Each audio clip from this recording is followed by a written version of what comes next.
Mais à ce niveau, les estimations sont toutes relatives. Mais le Coran a été le précurseur de la théorie de l'atome primitif, de la même façon qu'il a été l'initiateur de nombreux autres sujets. Voici en effet ce que déclare le Coran.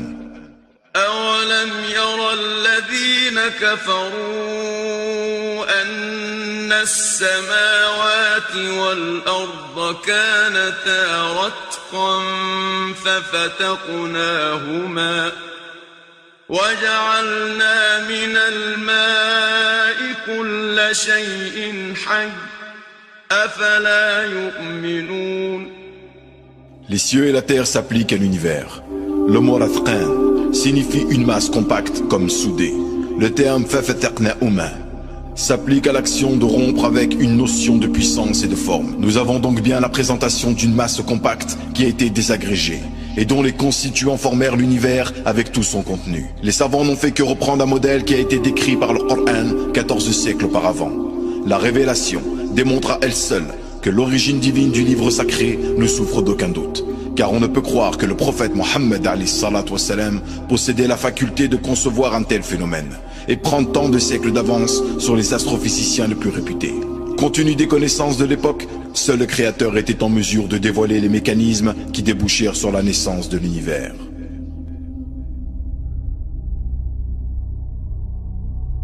L'expansion de l'univers. La notion de l'expansion de l'univers est très récente. Elle date du 21e siècle seulement. Les anciennes civilisations n'avaient aucun moyen de constater l'existence d'un tel phénomène. Aussi la question de savoir si l'univers était fixe ou non ne fut jamais posée. On n'avait pas de raison de s'interroger sur quelque chose qui n'existait pas. Le ciel était plutôt synonyme de ce qui est vaste et immuable. Ce n'est que plus tard qu'on y introduisit les fondements de l'astronomie. En dehors des étoiles et des planètes, le ciel recelait quelques points diffus auxquels les anciens avaient donné le nom de nébuleuses. L'une d'elles, située dans la constellation d'Andromède, fut décrite selon les sources occidentales pour la première fois en 1612 par l'astronome allemand Simon Marius, qui l'aurait comparée à une lueur semblable à la flamme d'une chandelle vue à travers un disque de corne. En réalité, dès l'année 964, l'astronome arabe Abd-ar-Rahman al-Soufi, qui révisa le catalogue des étoiles d'Hipparque, en faisait mention dans son livre des étoiles fixes, en la comparant à un petit nuage tel qu'elle apparaissait à la vue. Les deux autres nébuleuses localisées dans l'hémisphère sud auraient été découvertes par Magellan en 1520, lors de son voyage autour du monde. Depuis, elles portent le nom de nuages de Magellan. Là encore, il convient de préciser que plusieurs siècles auparavant, des astronomes arabes tels que Tamim al-Dari ibn Washia, Yaqut et une fois de plus Abd-ar-Rahman al-Soufi avaient noté la présence des fameux nuages et positionné leur emplacement. La nature des nébuleuses restait pourtant mystérieuse en 1867. Un astronome américain du nom de Labbé, se basant sur les observations d'autres astronomes dont William Herschel ainsi que sur les hypothèses du philosophe Emmanuel Kant, publié dans son Histoire naturelle universelle et théorie des cieux en 1755, admit que certaines nébuleuses pouvaient être situées en dehors de notre galaxie et constituer elles-mêmes des galaxies. Ces prévisions s'avérèrent exactes. Elles furent confirmées par les observations menées en 1923 et 1924 par Edwin Hubble, grâce au télescope du mont Wilson en Californie, avec lequel il parvient à distinguer des étoiles dans la nébuleuse d'Andromède. Dès lors, la nébuleuse qui était vue comme une lueur devient une galaxie. Elle porte le numéro M31 dans le catalogue de Messier et se trouve à 2 250 000 années-lumière. Son diamètre est estimé à 110 000 années-lumière et sa masse d'environ 400 milliards de fois celle du Soleil. Le grand nuage est éloigné de 165 000 années-lumière et aurait un diamètre de 21 000 années-lumière pour une masse de quelques 15 milliards de soleils. Le petit nuage dans la constellation du Toucan est minuscule et ne fait que 10 000 années-lumière ou 100 millions de milliards de kilomètres de diamètre. Depuis, la Voie lactée ne constitue plus à elle seule la totalité de l'univers. Les découvertes devinrent de plus en plus nombreuses au fur et à mesure qu'on mettait au point des moyens de détection plus performants. L'univers s'est enrichi de milliards de galaxies, renfermant chacune plusieurs milliards d'étoiles, sans que l'on en voie la fin. Nous savons donc actuellement que toutes les galaxies s'éloignent les unes des autres, dans un mouvement d'expansion, ayant débuté juste après le Big Bang. Malgré leur vitesse vertigineuse, seule l'énorme distance qui nous sépare d'elles nous empêche de percevoir leur fuite. Pour détecter l'expansion, on a eu recours à l'effet Doppler, qui énonce que lorsqu'une source sonore se rapproche d'un observateur, sa longueur d'onde diminue alors que sa fréquence augmente. Par contre, en s'éloignant, c'est le contraire qui se produit. Ce principe fort simple fut étendu aux ondes électromagnétiques qui voyage à la vitesse de la lumière. Après avoir établi une classification des galaxies en 1926, Hubble utilisa l'effet Doppler pour ses expériences. Les résultats auxquels il était parvenu en 1929 furent assez surprenantes et en tout cas imprévisibles. En dépit des découvertes de l'abbé Lemaître, à quelques exceptions près, toutes les galaxies observées présentaient un décalage vers le rouge, impliquant que leur longueur d'onde augmentait et que par conséquent elles s'éloignaient du globe terrestre. De plus, le décalage était proportionnel à la distance, suggérant que la fuite était d'autant plus rapide que les galaxies étaient loin. Bien sûr, le mouvement de fuite ne signifie nullement que la Terre constitue le centre de l'univers. On a l'habitude de présenter l'univers sous forme de ballon parsemé de taches que l'on gonfle.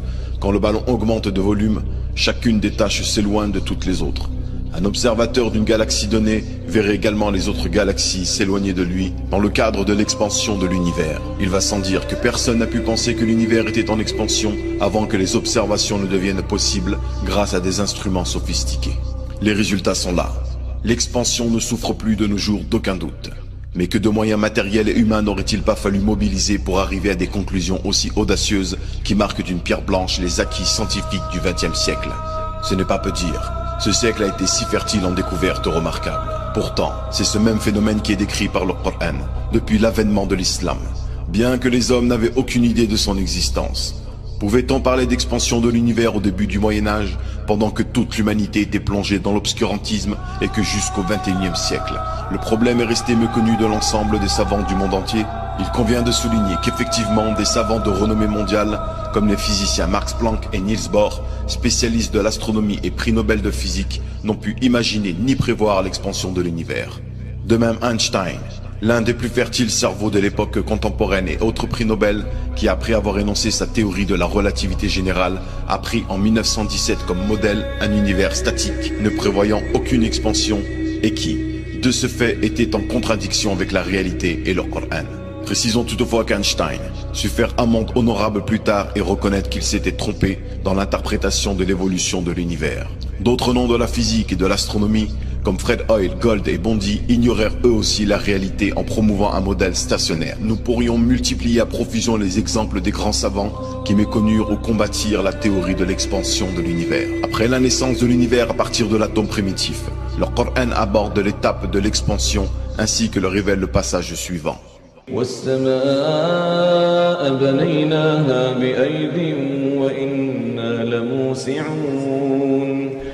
Nous l'étendons signifie nous le rendons plus vaste, nous lui donnons un volume plus grand. Voici ce que dit Maurice Bucaille à ce sujet.